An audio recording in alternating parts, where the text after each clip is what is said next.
Okay, I see that we already have more than 300 attendees, and I'm very excited for the high turnout today. So welcome everyone. We're excited to have you for today's OECD virtual side session that is co-hosted by ISEAL and the Fair Labor Association. Today, we will be talking about moving from wage data collection into wage data verification and gender equity, both critical next steps in the pursuit of living wages. So I'm going to introduce today's presenters on the next slide. So with us today, we have Amandine Bresson, who is the Business and Human Rights Manager at ISEAL, Tiffany Rogers, the Vice President of Research and Development in Social Compliance at the FLA, Steffi Ho, the Project Manager in Social Compliance at the FLA, and myself, Shema Azmi, the Research and Development Manager in Social Compliance at the FLA. And before I hand it over to our first presenter, Tiffany, I do want to walk you over the agenda for today in the next slide. So Tiffany will be giving an overview of FLA's Fair Compensation Program, after which we will go to our wage data verification section. We'll have two presentations, one from led by Steffi from FLA and one led by Amandine for ISEAL, after which we will go into the panel discussion with panelists from Patagonia and OpenView Vietnam. The second section of today's webinar will be focusing on gender disaggregated wage data collection.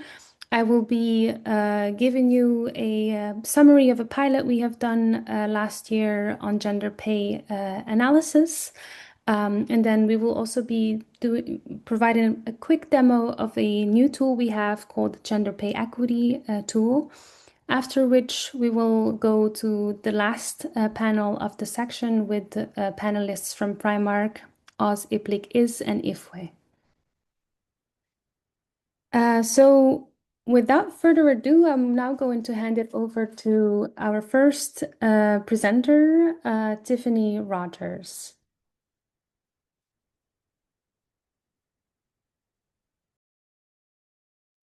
Hi, everyone. Can you hear and see me okay? Yes. All right. Thank you, Shema. Hi, everyone. It's really great to have you all today. And this is a great turnout for our OECD side session. I'm really excited to share this session with ISEAL to talk about the importance of wage verification and gender pay equity. For those of you who don't know me, I'm Tiffany Rogers, the Vice President of Research and Development at the Fair Labor Association.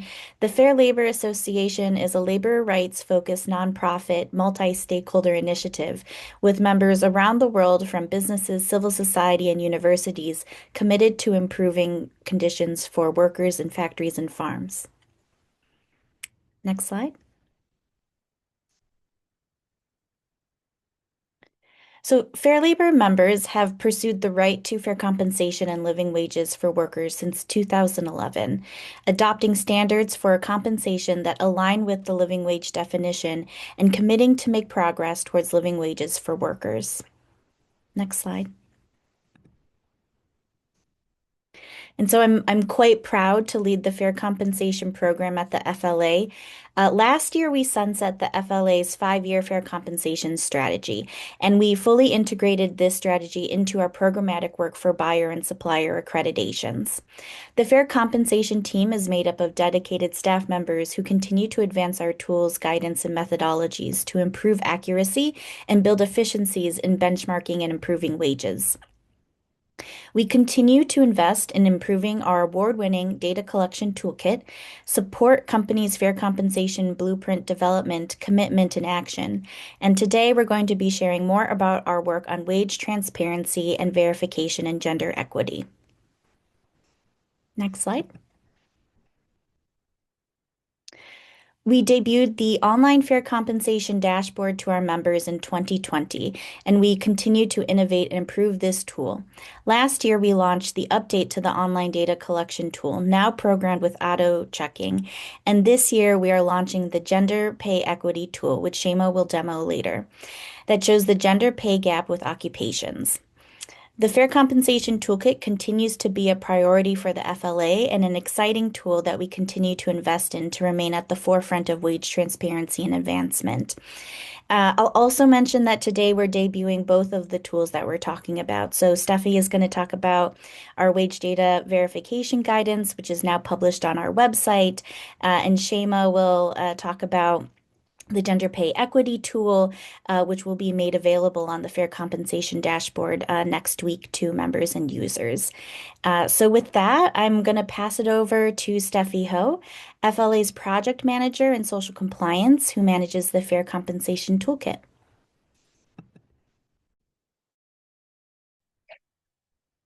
Thank you, Tiffany. Next slide, please.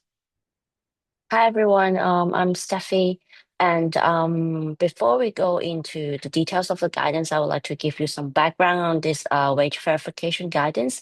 As Tiffany mentioned, we have been collecting wage data since 5 years ago. And then from our experience, we realized that we really need to verify wage data before we get some meaningful and accurate data for wage analysis and also living wage analysis. So that's why, based on our experience, we interviewed our certified expert assessors and also our staff who are very familiar with factory operation to come into this guidance. So with this guidance, we lay out three different models. We hope that different companies of different sizes can adopt different models depending on the resources and also the supply chain that they have, so that they can kickstart their wage verification journey. Next slide, please. For my day-to-day work, I actually spend a lot of time answering emails and also having calls with companies and suppliers on guiding them how to fill out all, like the wage data verification tools and how to use the dashboard. So that's why we figured that training is really important as the first step in this wage data verification cycle, which we recommend company to follow.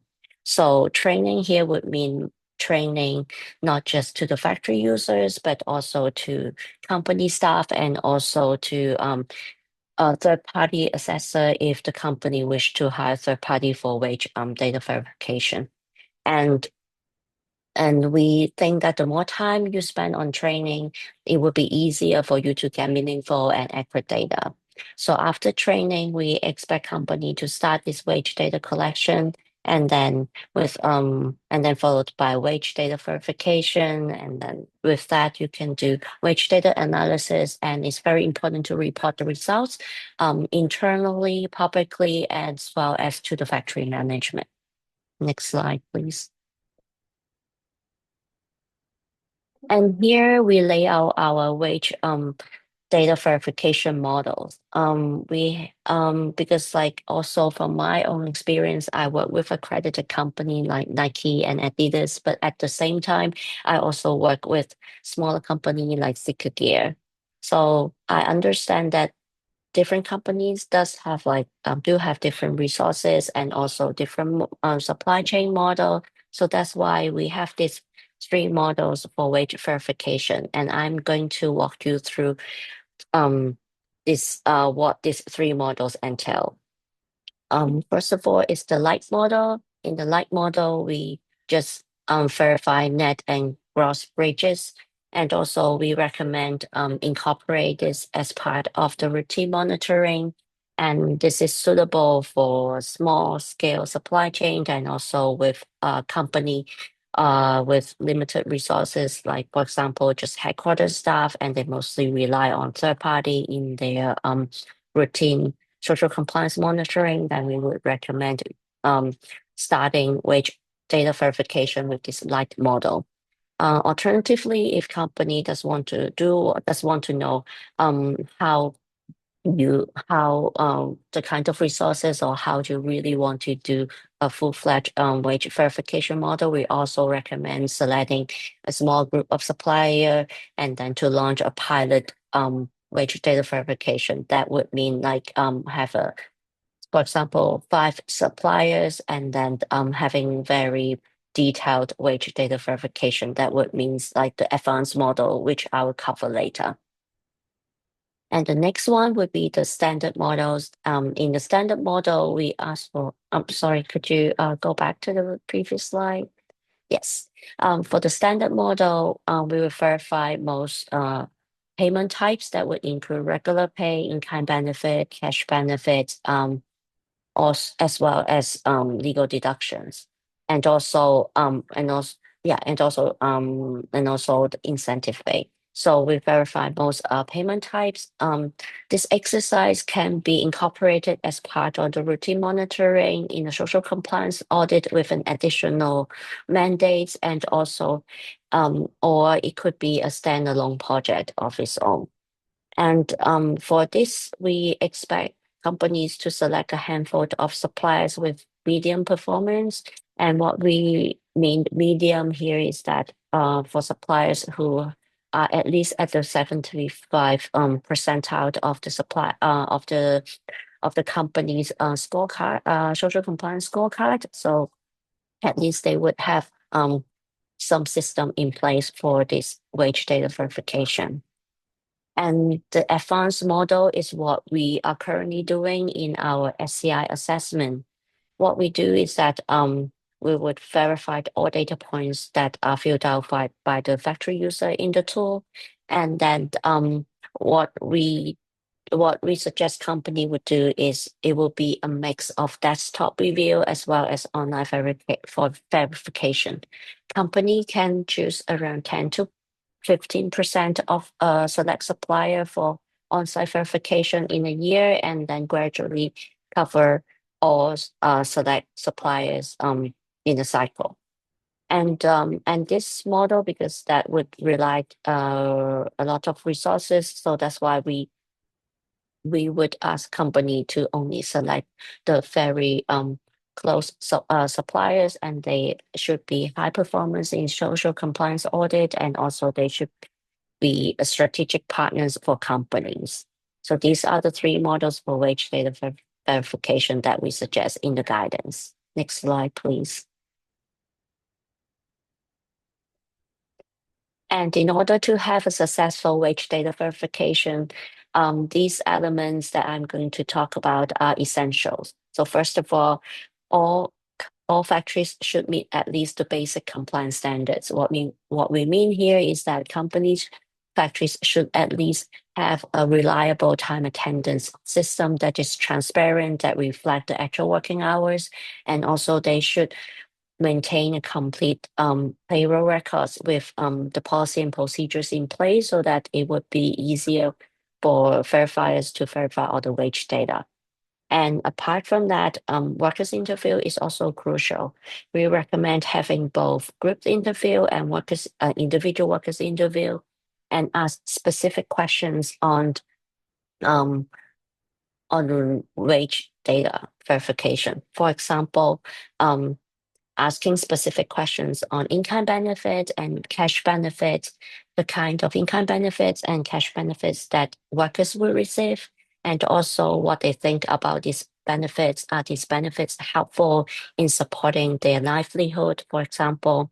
And please note that, some of the questions that we suggest in our guidance would overlap with some of the questions that auditor usually ask in the social compliance audit. So it's important to draw the line and also to combine the two together. And the last element is collaboration. In our wage data tool, we allow factory users to share accepted wage data with common companies, like common buyers for them. In this sense, the factory can share important data without having the need to fill out the same set of data again, so as to save their time and also reduce verification fatigue for the shared companies. we highly recommend, companies with shared suppliers using the tool can join force in verifying the wage data together, and also by working together, they can have the synergy to have greater leverage with the factories to suggest any ways to improve the living wage if needed. So here, this is my part of the presentation. I'm now going to pass it to Amadine from ISEAL. Over to you, Amadine. Thank you so much. Thanks a lot for that. And so my name again is Amandine Brescent, Business and Human Rights Managers at ISEAL. Next, I'll just say a quick word about ISEAL. So on the next slide, you'll see that we were founded in 2022. And oh, I can't see the next slide, if it's possible to move over.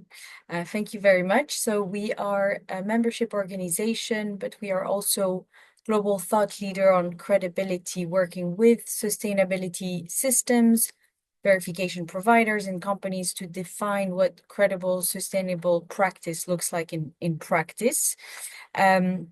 Next, this is on the next slide, you'll see our membership basis. So we have 47 sustainability systems in our membership today, covering a range of sectors from garment and apparel to fisheries and aquaculture, agriculture, forestry, and mining and other sectors.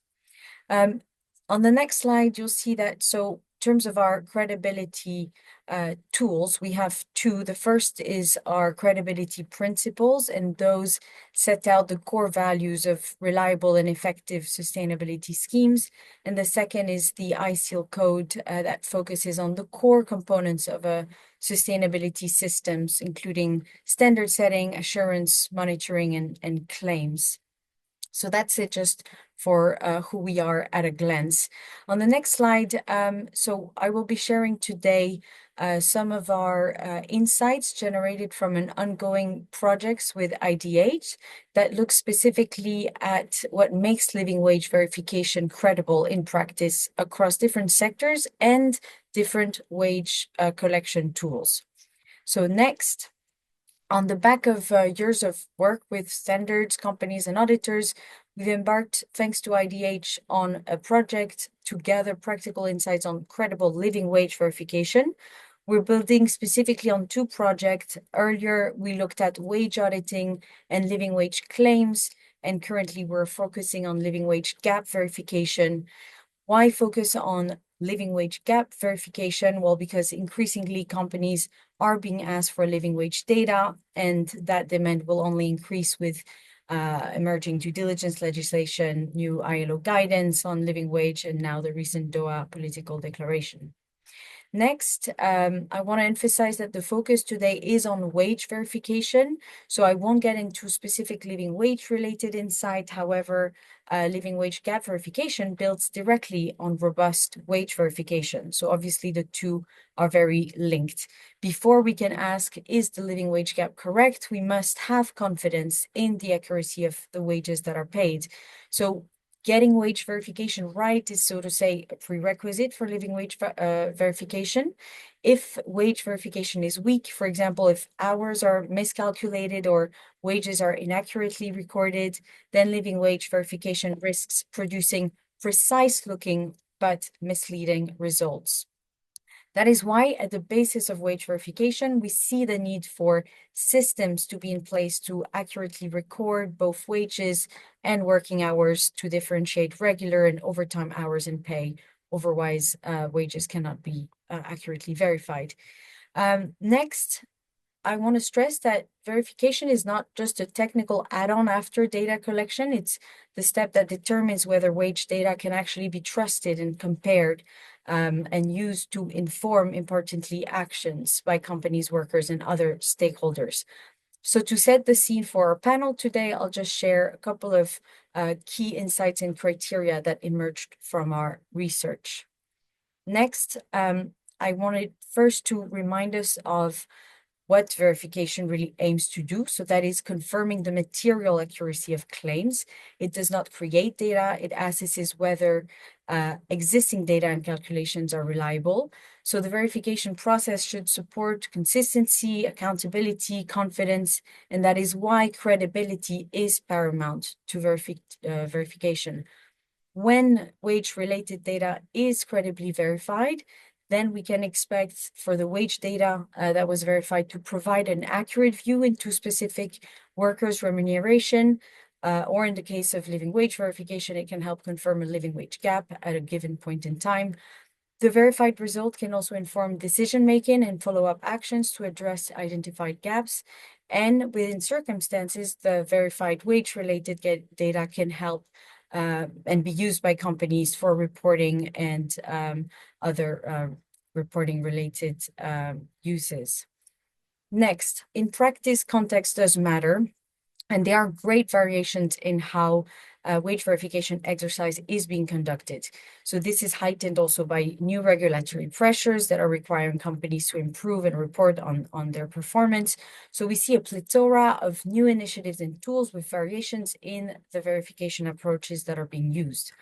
The different contexts include of verification audit-based assurance processes, such as those used by sustainability systems like voluntary standards, or system-level or tool-based validation, or yet standalone or company commission verification.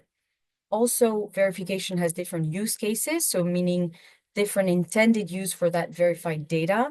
These include, supporting companies' internal wage management or external reporting disclosures or public claim. And with all these different intended use cases, well, those will impact also the scope and the methodology and the data coverage of wage verification. So next, based on the desktop review in our consultations with companies, auditors, standards, we found that, across the board, some or regardless of the verification models and or entity conducting it, number of criteria can be really identified. First is the need for wage verification to abide by consistent and robust methodological approaches. So that methodological rigor is about how wage data and calculations are being produced. This means that verification should rely on wage data that is generated through systemic and documented processes, not ad hoc spreadsheet, for example, or one-off calculation. For example, definition and calculation units matter greatly, and in that they should be then defined first and then applied consistently across workers, sites, and over time. And obviously, why? Well, because consistent verification practices also leads to repeatability and helps, as we've heard from FLA, that within a verification cycle, the results are comparable. Second thing I would like to highlight is the importance of triangulation of data while relying sufficiently on the participation of workers and worker representative. Across the board, in our consultation, there is really consensus that credible wage verification should offer opportunities for workers and relevant stakeholders to contribute information with the form and depth of engagement commensurate to the verification scope. A lot more can be said on that point, but time is limited. So I'll move on to the next slide. And that is just to say that regardless of who verifies, under what incentives and with what oversight, with what conditions, oversight matters. So an important takeaway is that, oversight mechanism and independence matters tremendously to ensure credibility. So that means, for example, we are looking at in our guidance system level integrity measures. At data collection level, that might mean helping build payroll system that can ensure consistency. At verification process level, this might mean ensuring oversight mechanisms are in place to ensure independence and integrity of the verified finding through, for example, conflict of interest safeguards and other system level oversight safeguards. Equally important is transparency, clearly stating the scope, limits, and assumption of the wage verification process to ensure that the results are not being overinterpreted or misused. And That's it. I'll just stop here. Next, please, is my final slide, just to leave us with other remarks. When we zoom out of the wage verification process, we see that a risk often observed in our research is that verification results are treated as the end point rather than as a starting point. So again, inviting us to think back to that cycle that FLA showed.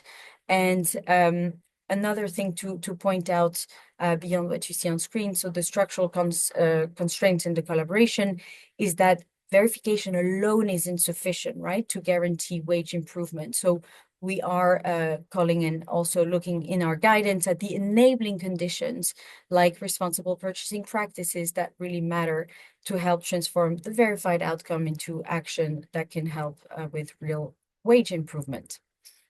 With that, it's my pleasure to transition over to the panel, the first panel of today.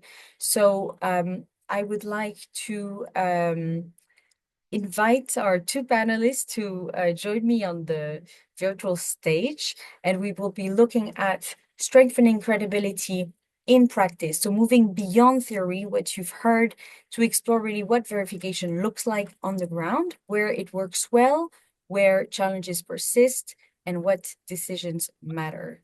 So I would like to invite the two panelists first to give their introduction. So on the next slide, you'll see our two panelists for this panel.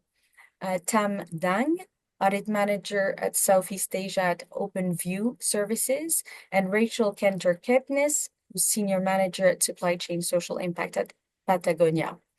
With that, Tam, could I please ask you to provide your introduction, and thank you so much for being here. Thank you, Amandine. Firstly, I would like to say thank you to FLA and ISEAL to invite me to joining the session for living wage data verification.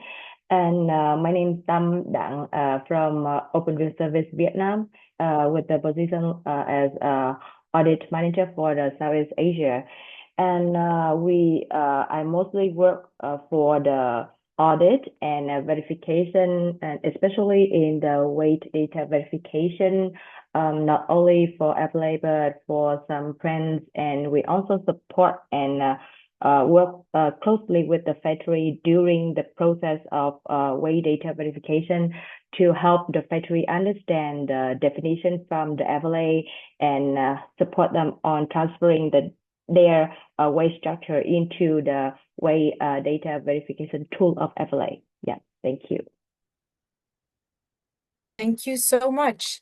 Next, I would like to ask Rachel to please introduce herself. Thank you so much, and thank you so much for those presentations. Really, really interesting, and I'm excited to see how kind of, to reflect a lot of the points that you shared in our discussion. My name is Rachel. I work at Patagonia. I've been there for over 8 years, and I oversee our global social compliance program, working with finished goods and raw material suppliers to meet our code of conduct standards. I also oversee our living wage program, which includes our wage data verification efforts and our work with the FLA. And all of the work that I do is deeply supported by our field team. We have staff based in Asia, in Vietnam, Sri Lanka, and Taiwan, who work directly with the factories on these projects as well. So thanks so much for having me today, and I'm looking forward to the conversation. Thank you very much, both. With that, I will turn to my colleague at FLA for the first question of our panel. Thank you, Amadine, and thank you, Rachel and Tam, for your introduction. So to kick off this panel discussion, I have my first question to Rachel. It's about why is wage data verification a priority for Patagonia's human rights and due diligence program? Great. Thanks so much, Steffi. And, I think that the reason that it's a priority for us was really outlined really well, Amadine, in your presentation as well. We are increasingly seeing human rights due diligence legislation and other expectations around public reporting. So it's increasingly important for us to verify the wage data that we are collecting and that we're sharing publicly. For Patagonia, we have been collecting wage data remotely using the FLA's wage data collection tool for over 5 years. We've been collecting data for around 30 suppliers each year and then sharing that data also publicly. And this has enabled us to see a really good high-level snapshot of living wage attainment across our supply chain. And through that data collection, we've also been having really good, honest, open conversations with suppliers about strategies to help them to advance towards living wages. And we do a lot of deep, extensive quality checks of the data that we get remotely. But as you pointed out, Amandine and Steffi, remote data collection, there's still opportunities for errors or differences in interpretation. So we've been working on wage data verification for I think also around 5 years now. We started a while ago. And we've been doing several pilots with our suppliers around the world of the methodology that we've been developing. And it's been really helpful, and we've learned a lot from this process. And so I'm excited to share a little bit more about that next. But the verification really helps us to ensure accurate and credible reporting, which also helps us to, of course, ensure that we are strengthening our living wage program overall and working towards driving improvements in wages. And so we see this as an essential advancement of our living wage program as we move forward. Fantastic. Thank you so much. Next, I would like to turn to you, Tam, to hear a bit more about your perspective from the auditor perspective. So how important is pay and wage data verification in the context, for example, of full social audits? And what are some of the complexities that you see in verifying this data? Yes, thank you for the question. So I think from the auditor's perspective, wage and payroll data verification is absolutely critical in a comprehensive social audit. And, it will be the key to reflect the compliance of the factory with the brand standards, the legal laws, and the key evidence to ensure that the workers are paid at the correct and fair pay. So, but however, the verification process is also highly complex. So I think the first reason, because of the wage data is made of many components, from working hours, overtime, base wages, incentives, bonuses, and allowance. And each factory, they have their own structure, own method for each data. So when we conduct the verification, the auditors or the verifier need to understand the whole process of the factory for each data to cross-check the data accuracy and to find out any potential errors in the huge data. And in many cases, the time records, the payroll, the benefits, allowance, managed by many teams. So the auditors and the verifiers need a lot of time to work with each department to collect the data and compare with the full data. So I have experience with one factory last month when I conducted data verification. Beside the base wages, they have over 10 kinds of allowances and bonuses and incentives. And some allowance and incentives calculated and evaluated by the HR team, but the others will be evaluated by the production department. So we spend around 1 day to work with the HR department and the production department to understand their structure and how they evaluate the score to provide the amount of each kind of incentive, bonus, allowance to the workers. And then we work with the team to separate the base wage, the incentive, the bonus, and the allowance to the definition of the FLA, like we have incentive and cash benefit. So you can see that it takes a lot of time. And the second thing, I think that many factories, they still rely on the manual or semi-manual system. So this practice will lead to a lot of human mistake in the data. And the very common practice that the staff will resign. So it's very common, like they will do the whole data, but when the verifier or the auditor comes, they will work with a new one. So the new HR have no idea about the previous data of the resign staff. So the auditor team or the verifier team need the time to sit down with the new HR or even other departments to understand again why they input that data in the tool and how we can get that data and where we can cross-check the data. So that's the second reason. And the last reason we face that we have a very limit of time, and the wage data verification will review the 12-month data is a huge data, but mostly the auditor or the verifiers have a few days on site to work with the factory team, around 1 or 2 days. So we face with a lot of pressure to ensure that understand fully the structure, wage structure of the factory, cross-check the data, and ensure the process like interview with the workers, interview with departments, interview with the management team to ensure the accuracy of the data.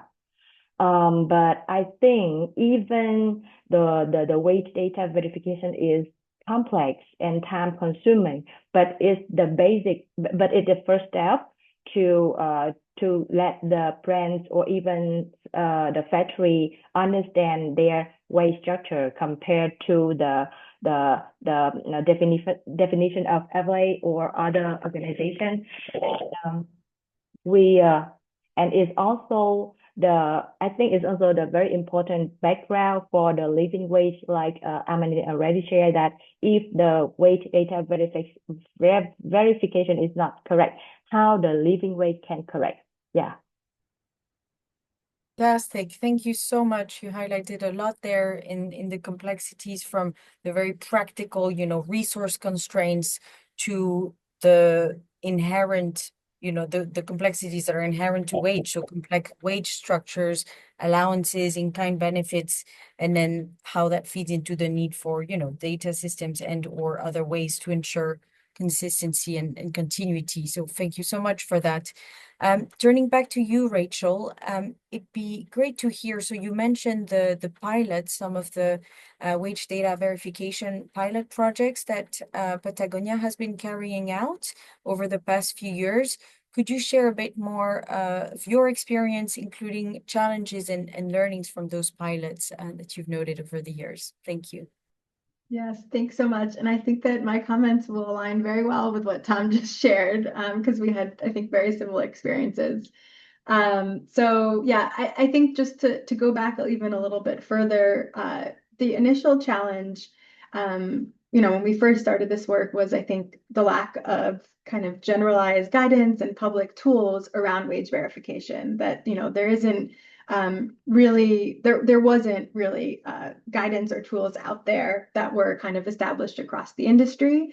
And so we started to do that work ourselves with third-party consultants to develop our own guidance, our own tools. And I'm really, really excited to see all the work that now the FLA and ISEAL that you all are doing to really support that work. And I know that there's a lot more organizations and initiatives that are focusing on wage data verification now. And so it's great to see that evolution over the past 5 or so years. But I will say that was kind of our first challenge when we started to think about this work, is kind of, where do you start, right? What is your process for doing this wage verification on site? But given that we did work with a really great consultant to develop a methodology that we've been piloting in Vietnam and Latin America over the past few years. And I think that, just to say, Steffi, under the structure that you presented, I think our verification would have been considered kind of like the advanced kind of part of what you were looking at, which I think, is a testament to the strength of our supply chain and our supplier relationships. So we've been doing these pilots with suppliers, and I think I had three main learnings that I wanted to share that connect really well with what Tom was sharing. I think that one of the first learning, especially from our most recent pilots, was kind of the different interpretations that factories have. The FLA tool has a lot of great guidance and support for factories on exactly which data points you're asking for in order to do the calculations. But even despite kind of so much great guidance and support, we did find individual factories or even individuals within factories may have had different interpretations for the words or for the guidance or for the instructions that we were providing. And so that results in then providing different data than we may have been anticipating. And even though we're doing really robust remote quality checks, those are the kinds of things that you don't know until you're having a conversation with someone. So I think some of the things that we saw in our most recent pilots were around even something as simple as the definition of what is an active worker, right? That's something that different people can interpret in different ways, or even looking at how you categorize supervisors versus workers, or even looking at how you would define an occupation group. And so sometimes people have these different interpretations that then result in them submitting different data. So I think in addition to the verification visits that we did being just simply verification visits, they're also really, really good training tools for the future. That now that we've done the verifications with these factories, they understand kind of the intention of what we're looking for, and we'll be able to submit better data in the future, which I think is really great. I think one of the second learnings that we had also, which Tom had highlighted, was like the sheer diversity that we see in terms of wage systems and payroll systems at different factories. One might think that an apparel factory would pay the same as another apparel factory, but Tom, as you pointed out, that's definitely not true. Every factory has their own incentives or their own allowances, their own bonuses, their own systems. And as you said, it might be handled by different departments. And so similarly, we also found that our verifiers had to take a lot of time during management interviews and document review to really understand the system and how the factory pays workers so that they can make sure that they're submitting the correct data that we're asking for.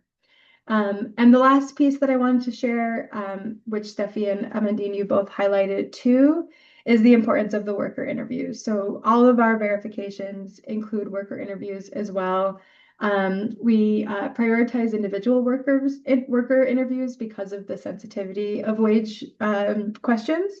But those worker interviews really enable us to understand how workers are understanding their pay systems, but also how they're using the benefits, how they're getting the allowances. So, we want to make sure that, for example, productivity incentives are able to be attained by most workers most of the time to make sure that it can be included in our calculation.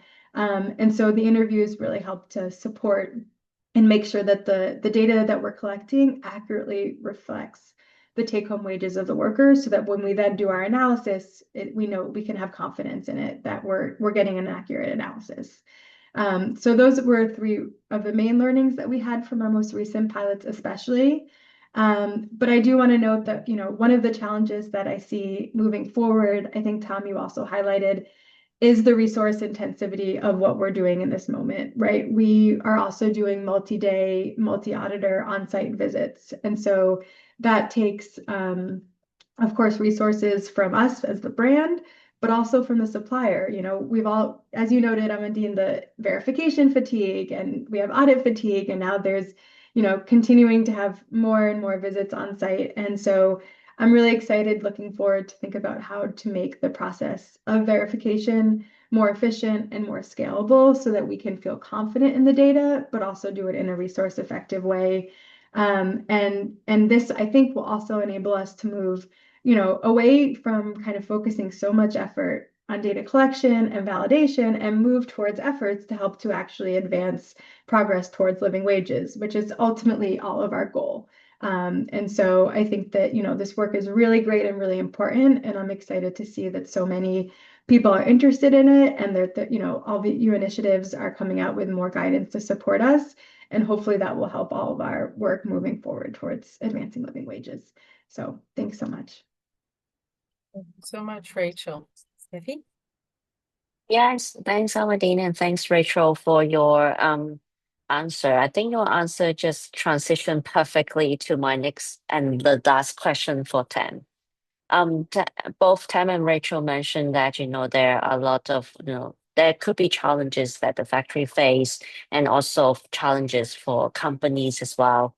And also, Tam, you mentioned earlier that, factories, when you are there, they have different systems. Some of them can have both manual and electronic records, and they have different set or different understanding of cash benefit, in-kind benefits. So given this complexity, what would be your advice? What do you think that brands and factories should invest in improving system for data management, which can help them to improve, to inform wage process to become more efficient? Yes, thank you, Steffi, for the question. I think that what brands and factories should be priorities invest. The first is about integrated system and standardized digital system, because I already shared that many factory with a small and medium size, they use semi or manual system a lot, which will lead to the inconsistency or human error of the data. So whenever the brands and the factory can build a system with linked on the records from working hours, overtime, incentive, allowance, and bonus together. So it's very visibly to review all the data.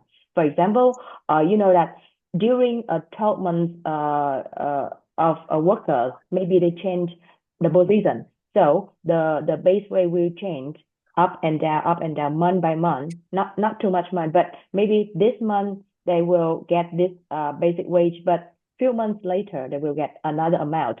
So if we just rely on the manual record, it will take a lot of time, and somehow it will lead the mistake. But if everything is in a system, so it's very easy to track back the data and ensure the accuracy of the data when they input a huge data into the tool.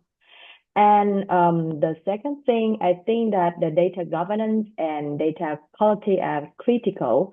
So it will be the working between the factory and the brands, because the factory need to share with the brands their definition of the wage structure, and then the brands have an fully understanding about their wage structure, and the brands will like Rachel already shared that Patagonia have a process to verify the data. So by that step, the brands and the factory together ensure the accuracy of the data. And you know that and the last one, I think that the brands and the factory can build more in the training, like FLA and ISEAL already published the guidance for the living wage data verification, and then the brands will work with the factory to deliver the new update for the process, and then the factory will have the fully understand for the update from the process. And whenever the factory have the understanding, they need to deliver the training to individual staff who is involved in the process of the wage data verification.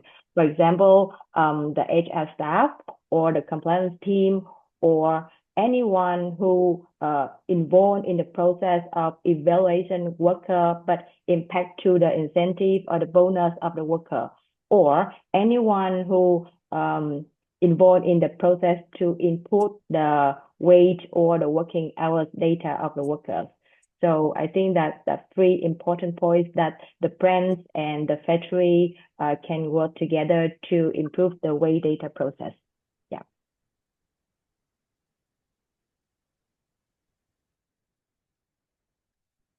Thank you, Tam, for your very thoughtful and insightful answers. I think based on your experience, your advice should be very useful for companies and factories. So it's time to wrap up this panel. I would like to thank Amadine for helping me to moderate this panel together. And also thanks a lot for Tam and Rachel joining us today and also sharing your experience from different perspectives. I hope that after this session, you have both enlightened, different sectors to kick off with this wage data verification journey. So thanks a lot, and I hope everyone will enjoy the next session of this webinar, which is as exciting as this one. So I'll hand it over to my colleague Shema, who will talk about gender.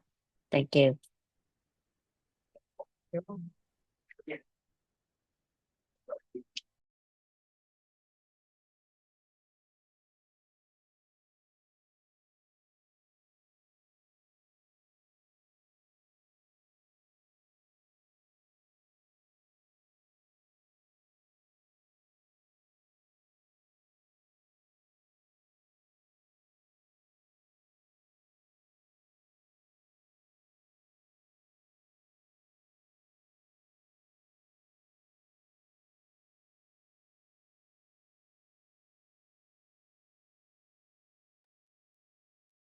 Okay, can you confirm that you're able to see my screen? Yes. Okay, perfect. Okay, so I'm very excited to now kickstart the second section of today's webinar on gender disaggregated data collection. But before I talk specifically about gender disaggregated data collection, I'd like to briefly ground us in the broader context of FLA's work and approach to gender. In 2024, FLA launched its gender work plan. And the goal with our work plan was to more systematically integrate gender across our tools or standards and programs. And the work plan draws on research from gender experts and leading organizations as it aims to inform updates to our principles and compliance benchmarks. So as part of the gender work plan, we started looking at how our existing wage data collection tool and fair compensation dashboard could better capture gender related wage dynamics. And of course, this starts with gender disaggregated wage data collection. So last year we have done a pilot on gender disaggregated wage data collection. Before I talk about that, I briefly want to reference a workplace level research that was done by the Anchor Research Institute in countries like Bangladesh, Colombia, Morocco, Thailand, and Turkey. This research that really focused on gender pay gaps at the workplace level showed large variations in gender pay gaps from one workplace to another. And it also showed that the gender pay gaps are not just shaped by differences in pay rates, but mostly by factors such as role distribution, contract types, access to overtime and bonuses, and differences in the hours worked. So it was really against this backdrop that we've also done this pilot, because the research ultimately reinforced that it's important to not just look at wider trends at the national level or regional level, but really to look at what's happening on the ground. So on the left side of the slide, you see a summary of what we've done. Essentially, we've used the existing wage data collection tool that we had to pilot gender disaggregated wage data. And we've done this during what we call our SCI cycle, and that is the usual annual cycle we have during which we assess a sample of factories that our member companies are using. And so this is wage data that is collected but also verified by accredited auditors, FLA auditors. Arguably, it's also a very small sample that we collected data for. As you can see here, we only collected wage data for 3 factories in Indonesia and 1 factory in Vietnam. But the idea for us was really first to test whether the tool that we have is suitable for gender disaggregated data. And before we scale this kind of data collection, we wanted to get some feedback on the workload involved, on how much workload it would add to the process, understand if there's any implementation challenges, and then improve the tool before scaling this type of gender disaggregated data collection. And so on the right side of the slide, you also see some key insights. Perhaps the clearest takeaway from the pilots was that we needed a distinct or dedicated tool for systematic gender disaggregated data collection, meaning that if we really wanted to scale this type of data collection, we needed to make the tool specific to gender. And so what we did is actually launch a separate tool, which we are launching next week in our platform and will be accessible to all members and subscribers of the platform. It will run next to our existing tool, but it will be a specific gender form that can be deployed to factories. The other takeaway, at least from this sample size that we have of 4 factories, is that broadly, there was no evidence of an equal pay for equal work. What this means is that if you look at the base pay from one occupation to another, it was broadly aligned between women and men. So the differences that we were seeing were largely driven by the role distribution and variable pay components, including overtime and incentive pay. The other insight that we had, which was quite interesting for us, is that not only was there an equal pay, was there equal pay for equal work, but in some roles and factories, there was a gender pay gap that was observed in favor of women. I do want to nuance this takeaway because for all the 4 factory data sets that I'm talking about, women make up the majority of workers. And this is something that I was also able to observe personally as I was observing the assessment that was done for the factory in Vietnam. It was indeed a factory where the large majority of the workforce was female on the production floor. We also checked for more insights and context from our staff in Indonesia and Vietnam and from our assessors in Indonesia to give a little bit more color to this finding. And they did say that women also tend to have longer lengths of service, with men likely to change jobs more frequently. And so in Indonesia in particular, workers are receiving a seniority bonus after 1 year of service. So that is folded into the base wages and then included in the overtime calculations. So this is likely what is contributing to this gender pay gap that we've seen in favor of women. And it was sometimes, when you looked at the whole compensation, including overtime, it was sometimes even more in favor of women when you included overtime. So this was all very interesting insights for us, but of course, this is a small sample size that we're talking about, so we cannot make any general observations. But also, I do want to stress that for all the factory data sets, the majority of the workforce was already female. And we are really talking about production level roles. We didn't have visibility in this sample size on higher paid supervisory roles. So this insight is, in essence, quite limited, but it is a first step in understanding what kind of gender dynamics are happening at the factory. And then I wanted to focus a little bit on one factory just to show you what kind of is possible. This is one factory that we collected this gender disaggregated wage data for in Indonesia. So as you can see here, the overall gap is at the factory is close to zero, and I'm talking here about the gender pay gap, of course. It's at 0.2%.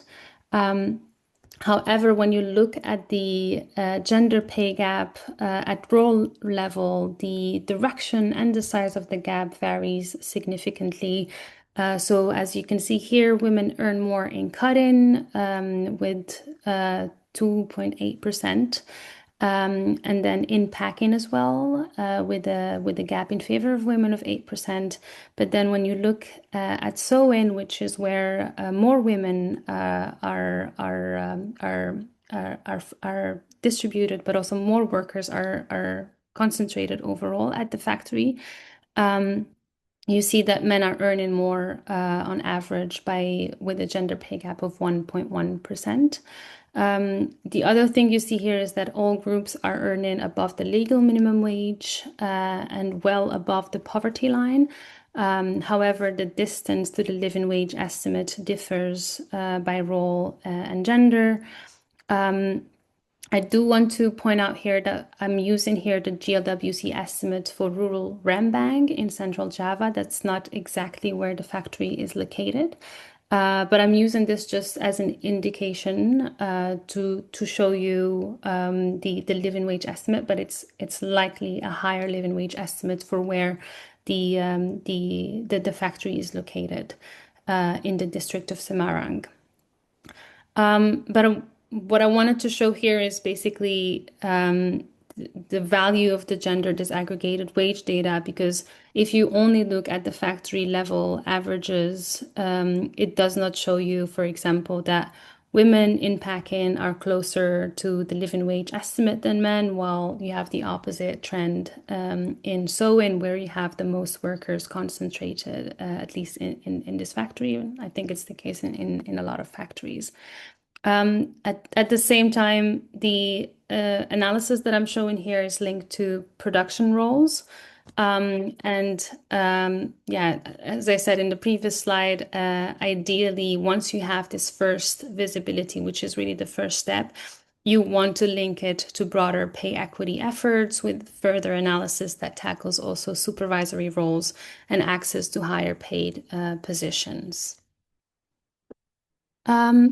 So before I go on to our panel for today, I want to show you a quick demo of the new gender tool that we developed, the gender pay equity tool. This tool is, I'm just going to start playing the demo. But this tool is available on our fair compensation dashboard platform, where we already have our typical existing annual wage data collection tool. So now there's a gender form that will exist next to the existing form that we have. And the form follows the same structure and definitions of the existing wage data collection toolkit. But in addition to disaggregating by role, it will also systematically disaggregate all data points into female and male. So that includes hours worked, basic wages, leave time and overtime pay, incentive pay, in-kind cash benefits, and taxes and deductions. So all of these different pay components will be automatically disaggregated by gender in this new form. And then once the data is reviewed and approved by company members and subscribers of the platform, they are then able to analyze, as you can see here, the gender pay gap overall at the factory, but also by occupation and by role level.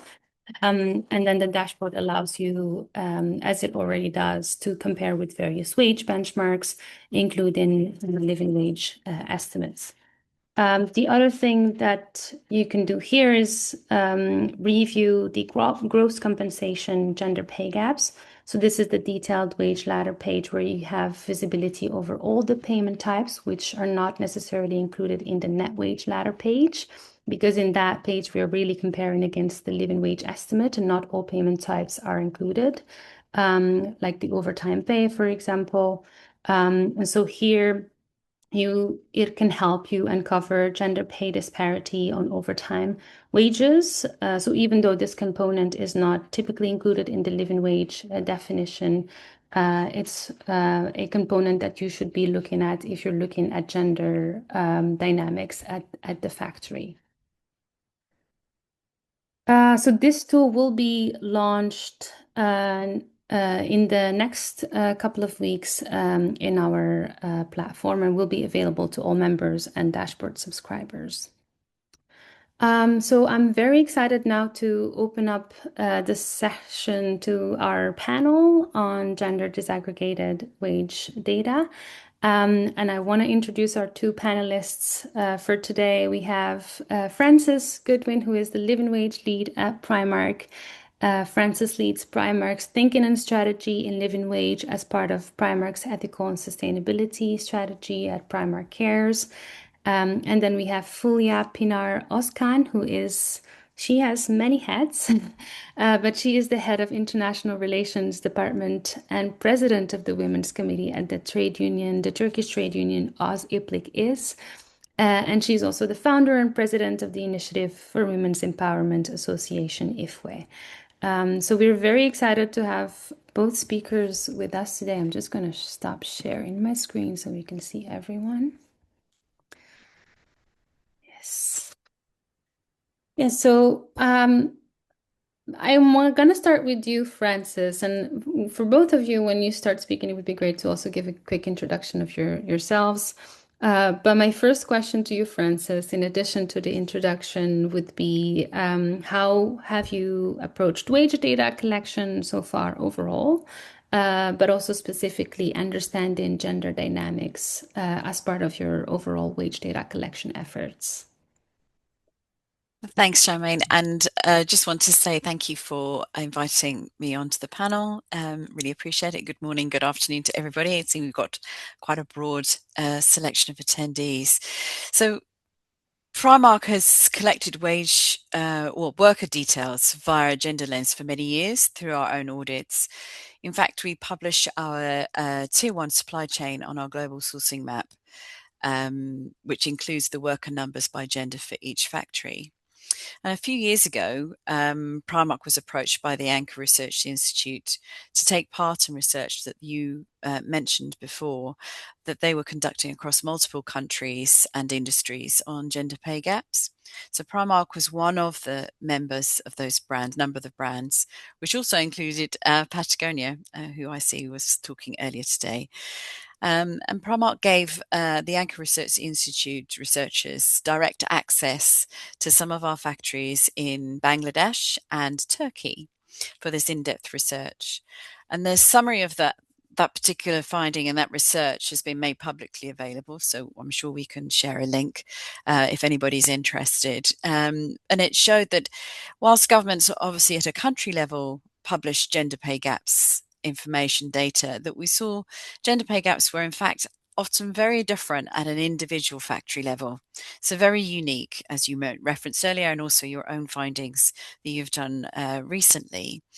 So we at Primark Cares, we were going to run a pilot on the FLA wage tool as part of our living wage work that we were doing, and we built on that research, the results that we saw from the Anchor Research Institute.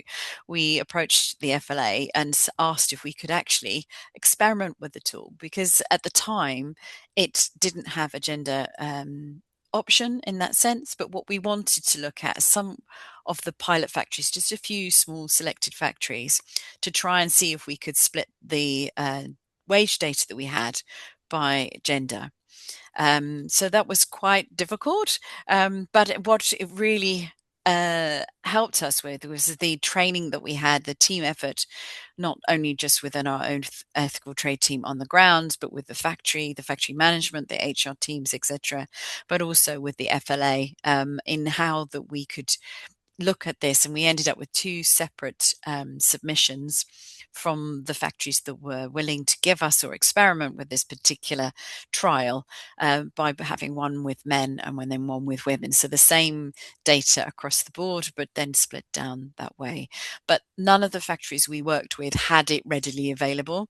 So that is something that I'll expand on a bit later. But just to sort of bear that in mind, it wasn't as easy as that sentence I've just described. It was challenging and needed some understanding, but was very useful indeed.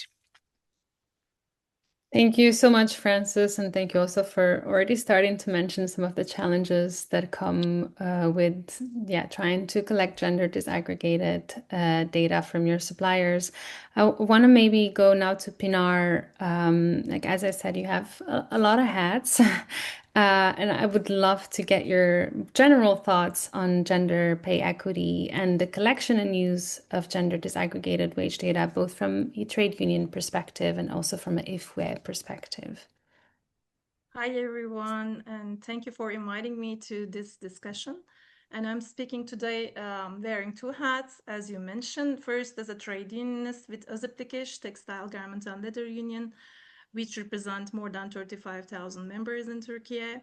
And as a founder of Initiative for Women's Empowerment. It's a grassroots initiative working directly with women workers in Turkey's garment and textile sector.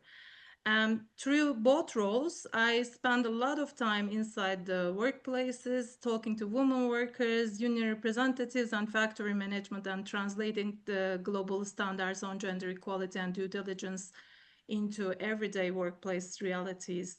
Much of my work focuses on issues that are often discussed at policy level, but experienced very differently on the factory floor, which I will be glad to share as an experience. And gender pay equity, access to decent work, prevention of violence and harassment, and women's participation in decision makings are most of the areas that I focused on. When we talk about gender pay equity, we need to move beyond the narrow idea of equal pay for equal work. That principle is, I think, very important because gender pay equity is really about equal pay for work of equal value, which we already tried to change in some of the guidelines, important guidelines. How different types of work are valued, recognized, and rewarded over time. This is actually the basis. And to give you a real example from the field, when we meet with women who had been operating a high-speed sewing machine for more than 10 years, sitting next to her, a man hired just 2 years ago, and he earned more, not because of performance, but because of he had been classified as a senior operator, and she hadn't. There was no written explanation, no transparency, and no grievance mechanism to question this difference. So this is not an isolated case, and it just reflects the wider and structural pattern. This is exactly where IFWE's work began. And for us, as an initiative for women's empowerment, the data changes everything. Many women workers have never seen their full wage structure before. I mean, this is very hard. And when they do, they usually see how pay is broken down and distributed, and they only realize when they see their wages that inequality is not just accidental, but it's structural. This is why gender disaggregated wage data matters so much from both IFWE and trade union perspective. And it turns lived experience into evidence. It makes invisible inequalities visible and allows all the workers, unions, civil society, and brands to act based on facts and not only assumption. So data, we can say that data is not a technical issue, which nowadays we are talking about data in everything, but it's not technical. It's just tool for awareness. It is tool for organizing, and it is the starting point for negotiations. And from trade union perspective, this evidence is essential for collective action, and gender disaggregated wage data helps reveal how pay difference emerged through job grading, access to overtime, variable pay, promotions, career progression.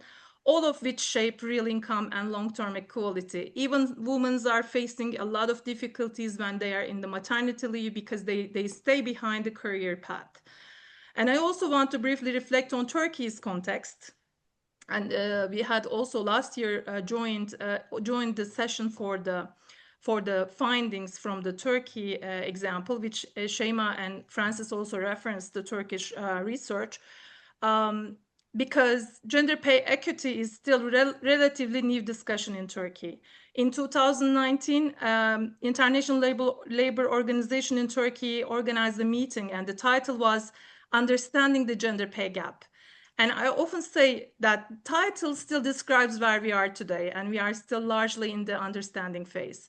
And if you ask many trade unions where there is a gender pay gap, if there are gender pay gap, the answer would be no most of the time, because unionized workplaces with collective bargaining agreements, women and men receive same base wage for the same job. So for a long time, what we understood as equality was the same salary. So, but what we are learning as unions and civil society is that pay equity is not only about wages, it's about how work is valued, how it's classified and rewarded over time. From both IFWI and trade union perspective, gender disaggregated wage data is therefore not just a measurement tool, it's a tool for accountability and ultimately a tool for justice. Thank you, Pinar. I think those are powerful words, and I think a lot of it also shows the importance of having that visibility, even though it's not the end solution. It's really just the first step. Francis, where do you see opportunities to bring different actors at the factory level into the conversation on gender pay parity? Yeah, really good question, Shame. I mean, when as I said, we selected a few of our factories to look at the gender lens with the poll pilot that we did with 32 factories altogether. So with a small number that we did this experiment with, we did see that the results, as we've said before, were very unique to each factory. And we had some within the factory where there was no pay cap at all, but men and women were distributed in different job roles, very much so. And there were some roles that were very much dominated by one gender. So then to find a pay gap is quite difficult when you don't actually have anything to find a gap to or from.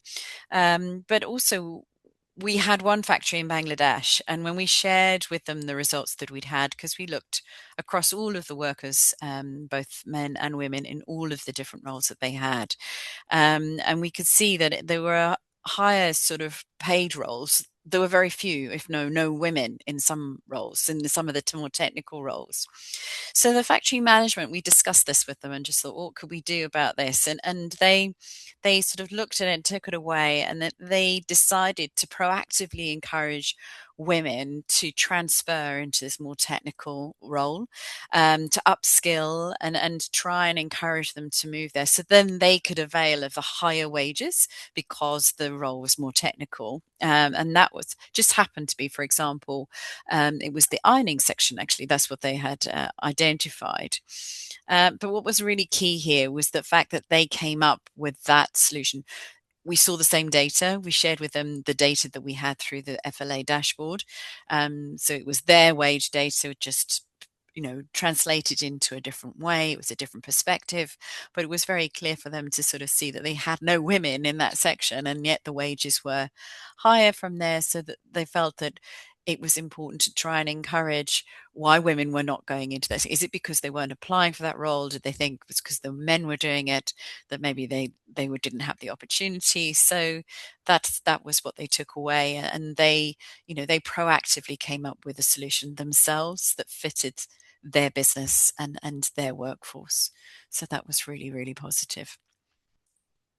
Thank you, Francis. I think that's really helpful. It also shows that this data collection process is really not just about collecting the data and then taking it as a brand and not engaging with the factory later on, because I think they have the power to then act upon what the data is showing and the insights that the data is able to show.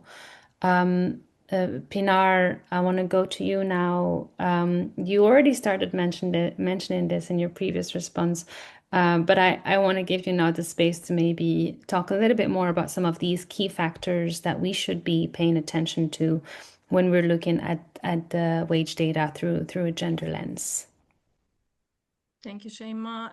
Yes, when we look at the wages through gender lens, the first thing we need to do is move far beyond the hourly or monthly wage base wage. Because, as I said, it's been only seen as a wage issue, but on a paper, men and women may appear to earn the same, but in practice, income is shaped by many other factors. And this is where inequality often hides. You mentioned in your presentation also that the gender pay gap was in favor of women, but even if that shows on the paper, it might be some other factors that there are inequality. We need to ask first how wages are actually built over time.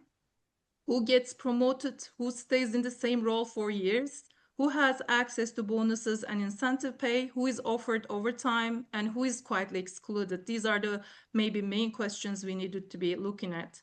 Very importantly, who is concentrated in the most precarious work and at least with at least security and with at least reward.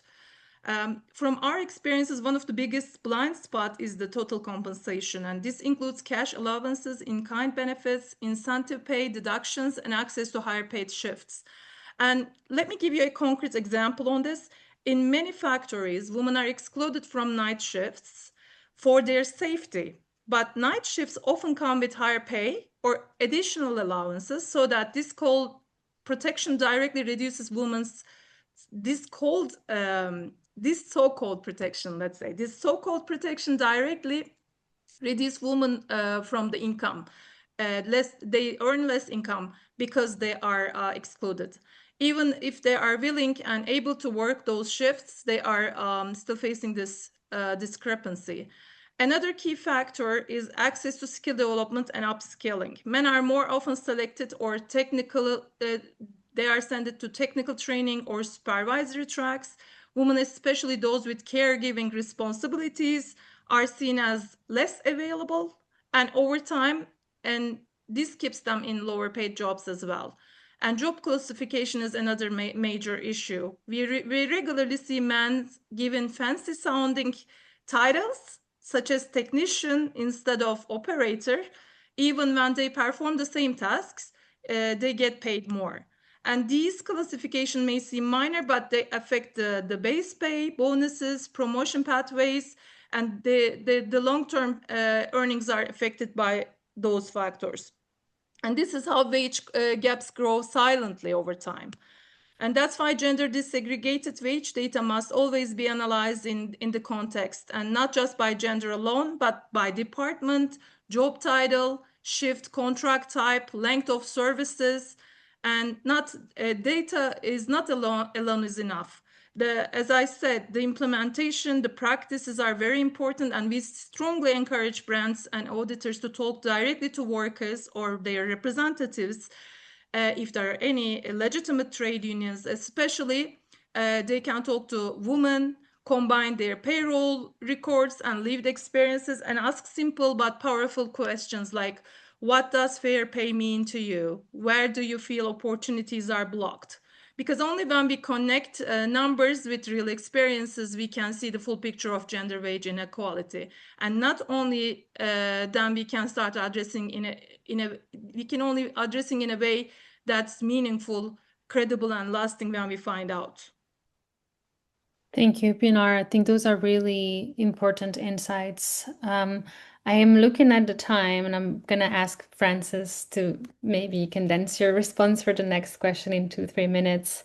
What does a company need to do in order to be able to collect gender disaggregated wage data more systematically in terms of efforts, resources, or anything they need to invest in? Yeah, and I'll try and be as quickly as possible. And I just wanted to make a point that payroll data is holistic. It's not like audit data. Well, we go in, we randomly select, we look at sampling in order to be able to this payroll data. Exactly as Pinar just said, it's the holistic view. That's very, very important across all areas, but also all different types of factors and information that can feed in to give you that really good understanding. So I would say three things here is that remember that this is the factory's data. This is their own data. You know, this is payroll data that they have. All we did when we did our pilot is we reflected back their data that they gave us. And what was really important is we looked at it in a different way. It's not something they tend to analyze it generally, or they investigate in that sense, but it's all there. It's just finding a way to be able to do that. And the second point is it really helps to have a digitized payroll system. I know we've talked a lot in the past about digital wage payments to workers, etc., but having that foundation, that payroll system, is really important. And then you can then identify the data points again, talk about longevity of service, not just gender, other points as well. So that really helps the analysis, gives you a better understanding. And then the third point is really engage the factory management, really involve them and empower them to come up and understanding that data of theirs, you know, from that different perspective. It's their business, you know, give them an opportunity to really support what solutions they could come up with. They really understand their businesses, and if they can pick up on something and really work together with workers representatives, unions, etc., and then really makes them invested in making those changes. They may have, you know, a very high level of one gender or whatever in across the workforce, but it's trying to find, you know, what the difference is. They've not seen it in that light before. So I think it's give them time to really take that in, but also come up with those small improvements. It's small steps in the right direction. Thank you so much, Frances. Pinar, we've just heard a lot of insights from Frances of what companies can do. So from your perspectives, what are the most important actions that brands or factories can take once they have credible gender disaggregated wage data? Once brands and factories have credible gender disaggregated wage data, the most important thing is to use it and share it. Transparency, I think, is the first step, and data cannot stay alone only for the auditors or buyers. It must be accessible to workers and their representatives. Without transparency, there's no trust, and without trust, there's no change, I think. And the second step is action. With women at the table, data must be translated into concrete improvement plans that review job classifications, grading system, access to overtime and bonuses, and promotion pathways. And from IFE's experience, participatory gender audits are especially effective. In one factory, wage data showed that women were concentrated in a lower paid day shifts, while men dominated higher paid evening and night shifts. Base wages were equal, but not the total income. And through collective dialogue, shift allocation practices were changed, and women gained access to higher paid shifts and closing real income gap. This was one example. Second, we can say that brands also have a key role here. Gender equality must be in the supplier codes, audit protocols, wage verification process, because this is something that I think missing during the audits. And wage verification should never be gender blind. That should be always with the gender lens. And finally, I could say that brands should invest data literacy, because data only drives change when women workers can understand it and question it and use it in the negotiation. So that's how wage data moves from reporting to real impact. Thank you so much, Pinar, and thank you, Frances, as well. This brings us to the end of our session today. I think you both shared really good insights. It's not easy, but it starts with data, and then from there you can build both with your individual buyer-supplier relationship, but also with workers and wider civil society, and then looking at your overall social compliance programs and going back to how the audits are also conducted. I think a lot was shared in this last 30 minutes. We will be sharing the recording with all participants, so you can look at this in your own time. You will also have contact details if you have more questions later on. I want to thank everyone for joining, also from different time zones. We really appreciate the high turnout we had today. And I wish everyone a great rest of your day.